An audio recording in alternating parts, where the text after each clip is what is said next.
and maybe teach you something.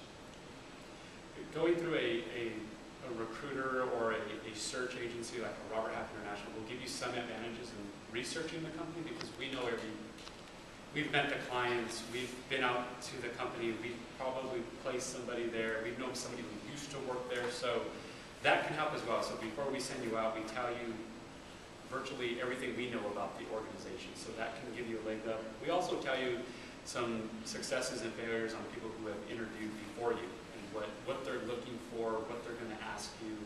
So we, prep you on that. So that's a little bit of an advantage that you can have, if, in addition to your own efforts, using a search firm. And I will say, don't only use search firms. You need to use your own efforts too, because the likelihood of us placing you is very, very low. Out of 15 people we interview, we probably will place one. If we get on a run, and I've been on a run where I've interviewed 15, out of those 15, I place 5, like within a month. But usually it's about 1 every 15. So I'd say if you're just waiting on us, it's going to be a long year. So work on it on your own. To add to that too, we work with a lot of companies that we have relationships with. So a lot of the times, if you're trying to get into a company and we have a relationship with them, we can help you with that too. Yeah. So again, it might not be your traditional direct hire, your ideal solution, but sometimes I'll say, hey, I work with a Fortune 500 company, and if I name them, you might be interested in working with them. So it might not be long term, but you get it's happened many times where I place someone on a project, and it was only a week, 2 weeks, turns out to be a month, and then next thing you know, guess what? We love them and we want to hire them. So don't close yourself completely off to all options. So if it's a foot in the door to a company that you know that you're targeting, you want to work with, and you know that your local recruiting firm is working with them, be open to it, try it, and at the very least you get to interact with managers, you're interacting with the other employees and people that are going to be your decision makers, or they're going to be your hiring managers that you potentially one day could be working for. If you're sending out a ton of resumes, like you're one of those people who take this full-time job and you're sending out 10 resumes a day, you're not getting responses back, like 0. After about the second week, I might say to myself, I'm going to stop here, and something's not clicking. And so, the volume, the good thing about doing a lot of volume out there and not getting feedback, like getting 0, is maybe you're not using the right keywords. Connect up with your friends and say, tear this apart. Informational interviews. Does this resume reflect what's normal in the industry sector? For example, if you're looking at insurance, you may need a whole hybrid of skills like customer service, marketing, technical, actuarial, compliance. I won't say actuarial. Language skills. So where I'm going is, again, you're learning. Put a pause. Yeah. Talk to people in the business and say, what am I not doing? Feedback. Yeah, Also, feedback. those keywords, I forgot, there are some. Basically your information is fed into what keywords did they hit. That's all it took.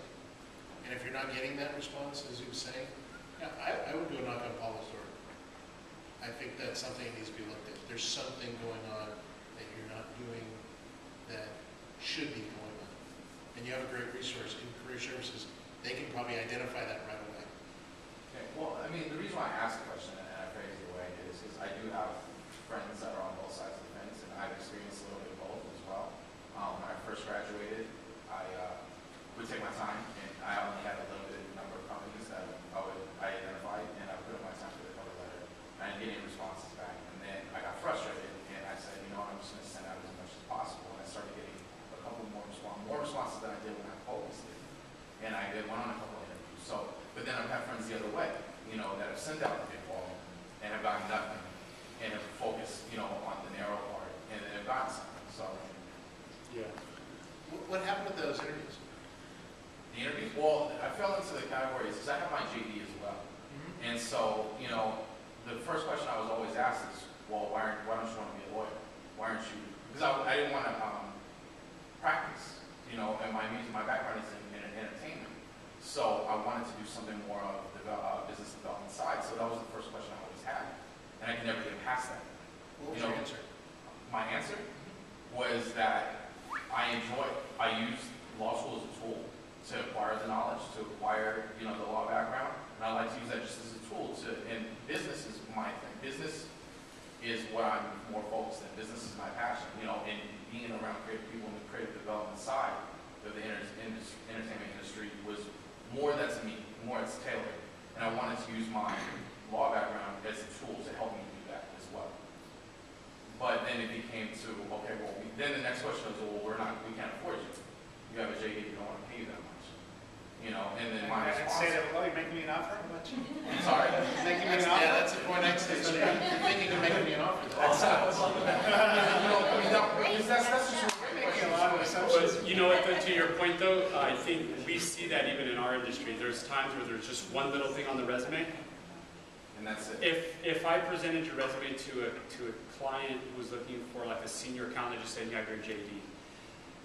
If I gave your resume to one of my partners, who we both work with, the first question she would say is, if he has a JD, why does he want to be a staff? I mean, they're asking those questions of why, and you got to be prepared to, answer those questions. I think, like you have, but it could be a So it could be a deal breaker. It could be a deal breaker, yeah. It could be the bottleneck, and they like to see progression. They like to see, the standard template of staff, senior, controller, or assistant, that.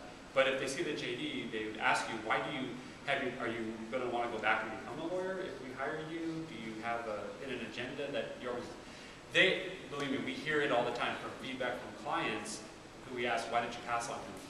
Well, it's because he has JD and we don't think that's a good fit. Well, they haven't even met you. I mean, they don't know what your career aspirations are, but that's the deal breaker that fast. Stephen made a great point. If you have it, if it's not required for the position that you're applying for, do you really want to, should you be putting it on your resume? Is it targeted towards the company that you're really going for? Well, let me ask you guys. If it's gonna, how do you guys feel about it? Because my thought was I can add something else. Right. I have the trained mind. I can give you those kind of answers. Obviously, I can practice, but I can give you those answers. It would be cheaper than you hiring outside counsel to do it. I think especially, but You haven't passed the bar. Right. Maybe my thought is you haven't passed the bar, you can't say Yeah. that. A lawyer. yeah. It's a logical assumption for you.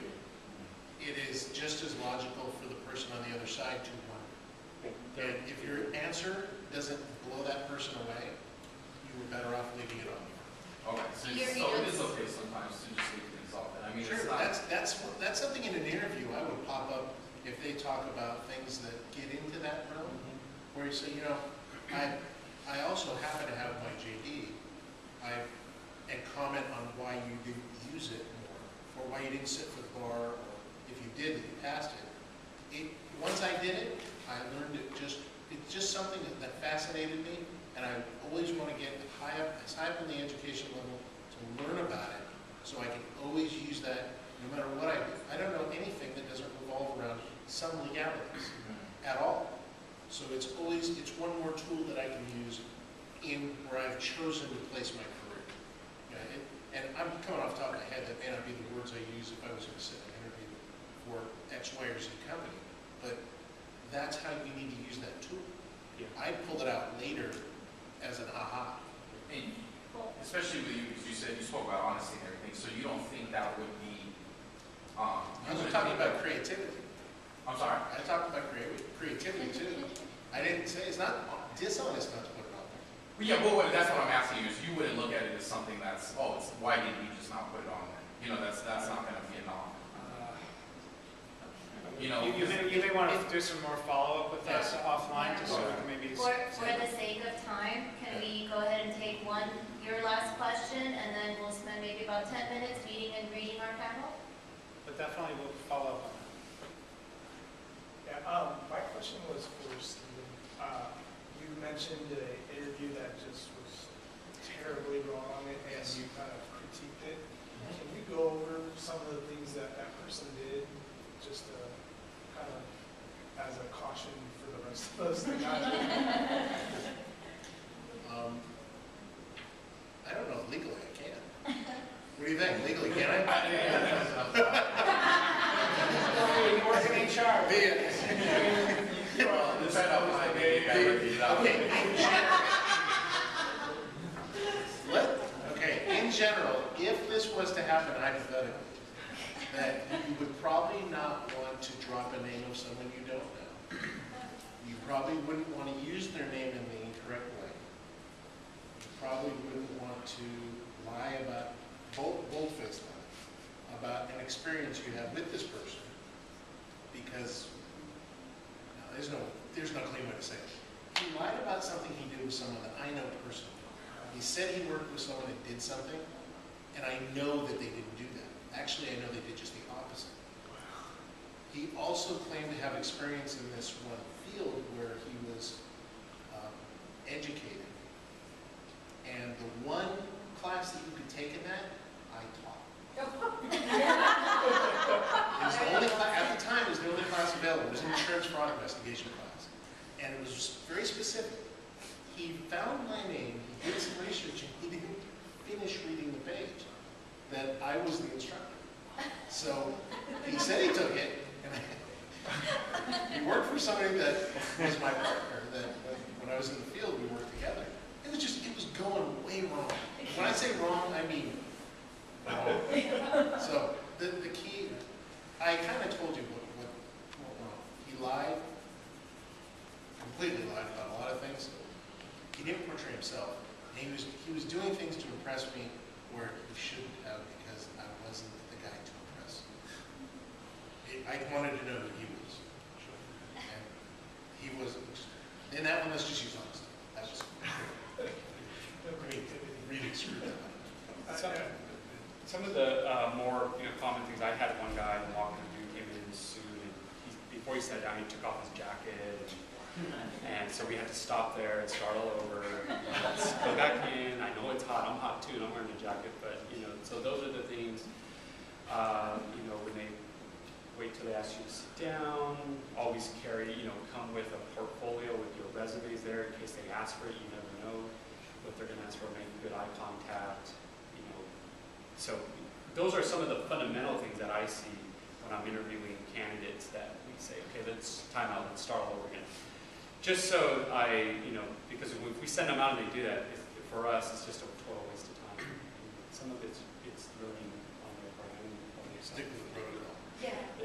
And There are some times where that's protocol is protocol. Yeah. absolutely, and it's presentation, and it's making sure that, your hair is well kept, that your clothes are ironed. I guess No, you you'd would be surprised. absolutely Yeah. be surprised at some of the people that Cologne. come in. Yeah, right, not a strong cologne. And it's even the small things that you do, and being courteous with everybody that you meet. The receptionist, or even before you get into the building, when you're parking in their parking lot, how bad would it be if you just cut off your hiring manager because you were running late? Okay? Or you're running late and you park in their spot. Or you're loud rap music blasting in the parking lot, and it turns off. Oh, that's the guy that's coming in. I had a red Volvo, and we're pulling the Honda, and I had a Volvo. I pulled in the Honda, and I'm interviewing, and he goes, oh, you're a red racer. Or you're riding up in the elevator with the hiring manager, and you're ruffling through your things, and you don't know what you're doing, and oh my God, I'm so late. And, you just have to be careful that when you go on your interview starts way before you actually meet with the hiring manager. If you come in and you're rude to the receptionist, don't think that your hiring manager isn't checking in with the receptionist, because there's a lot of times where I'll get candidates coming in, and when I'm sitting with them, I'm going, there's something off here, answering questions too well, too perfect, it looks too good, and I'll go to the receptionist and I'll say, how was this person when they came in? Oh my gosh, he was the worst person ever. Thank you, that's what I thought. We just had two workshops this past Wednesday and Thursday, and we touched upon all of these points. So you're exactly right. Those are all things to consider. Or asking, why do I have to fill this out again? I already registered online. They'll tell us that. Sorry, Alexander. They Go have a ahead. hard time doing that. I would, in addition to things not to do,